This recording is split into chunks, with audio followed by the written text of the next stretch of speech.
Breaking news, Nigerian government arraigns charges #End Bad Governance protesters demanding good governance for treason in Abuja. Can you imagine?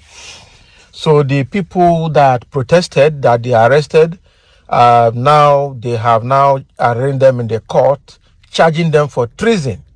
Does that make sense? Is it not dictatorship? I don't understand what APC government wants to achieve by trying to strangulate the voice of the masses. They don't want anybody to talk about their government. Whether the government is doing well or not, they don't want anybody to talk. That is unbelievable. I'm saying it. Huh? The defendants were taken, while taking their pleas before the presiding judge, Justice Emeka Nwite, pleaded not guilty to the 6-count charges filed against them. Exactly. It is their human right, so they don't have to plead guilty. They didn't commit any crime. So the Nigerian government on Monday, that is September 2nd, arraigned 10 youths arrested in Abuja, Kaduna, Kano, and Gombe for demanding for good governance during a protest tagged #End Bad Governance for trumped up charges bordering on treasonable felony before a federal high court in Abuja. Oh boy. I think charging those people is going to, if I let them get ready, because the bigger one is coming, the way I see it. The bigger one is coming. So the defendants were brought to the court amidst tight security. So a court document obtained by Sahara reporters on Sunday revealed that the charges were filed against 10 protesters listed as defendants. So they are Michael Tabiloba, Adaramoye, aka Lenin, male 28. Adeyemi Abiodun Abayomi, aka Yomi, male 34 years. Suleiman Yakubu, male 28 years. Comrade Opalua Eleojo Simeon, male 50 years. Angel Love Innocent, female 51 years. Buhari Lawal, male 21 years. Musiu Sadiq, male 28 years. Bashir Bello, aka Mwatala, male 51 years. Nuruddin Kamiz, male 47 years. And Abdusalam Zubairu, male 37 years old.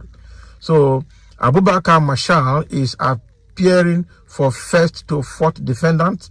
Hamza is appearing for the 5th defendant. Deji Adeyanju is appearing for the 6th to 8th defendant, while Ahmed Abdurrahman is appearing for the 9th defendant. Can you imagine?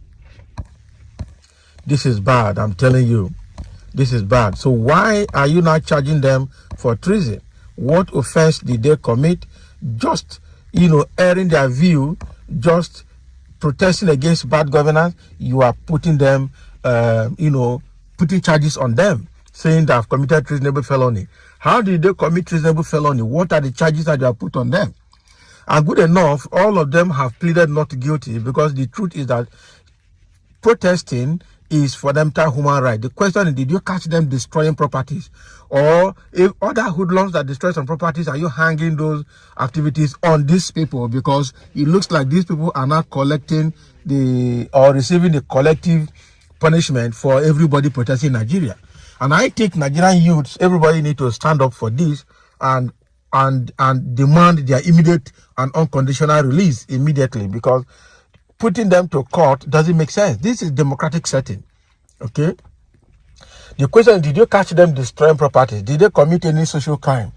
Or did they do anything that puts the security of people and government property on the harm's way? Because there are a lot of people that protested, and in fact, millions of people protested. Now you are arresting these 10 people and you are putting treasonable felony on them. Treasonable felony is an offense that wants to topple government. So the question is, how do you think these people had planned to topple government? Do they have power to topple the government? Those are the questions we should ask ourselves. These people you are putting treasonable felony on their head, do they have what it takes to topple the government? Did they call for military in the public space, probably using radios and televisions and public broadcasting system? Or what did they do now, apart from protesting in their various states? I think this government is calling for something more serious, because this action they are taking is like, strangulating freedom of expression, freedom of speech, and strangulating human right, basic human right in Nigeria. In a democratic setting, protesting is part of it. And you cannot stop citizens from expressing their displeasure when the government is bad. Now they say hashtag end bad governance. If the government is good, there will be no need for this hashtag protest. I tell you the truth. Okay, look at what this government, APC government, has done right from Buhari time. It's been very, very chaotic, very bad, poverty everywhere from when Buhari came into power till today. And Tinubu said he will continue from when Buhari stopped, and that's exactly what he did. And by doing it, he also did it in a more dangerous way. Floating the Naira exchange rate, removing fuel subsidy that is the only thing common man is enjoying in Nigeria, increasing electricity tariff, and at the same time, insecurity is ravaging. And rather than making sure that there's good security system so that farmers can go back to the farm, you are rather, threatening to arrest local traders and threatening that they will face imprisonment if they don't crash price of foodstuff. Whose responsibility is it to create an enabling atmosphere for prices of commodities to come down? Is it not the government? Now the food inflation is very high, and the only reason food inflation is high is because of insecurity, especially with the Fulanis herdsmen going into farms to kill farmers, and at the same time use their cows and cattle to eat up farmers' crops. And when they react, they start shooting them.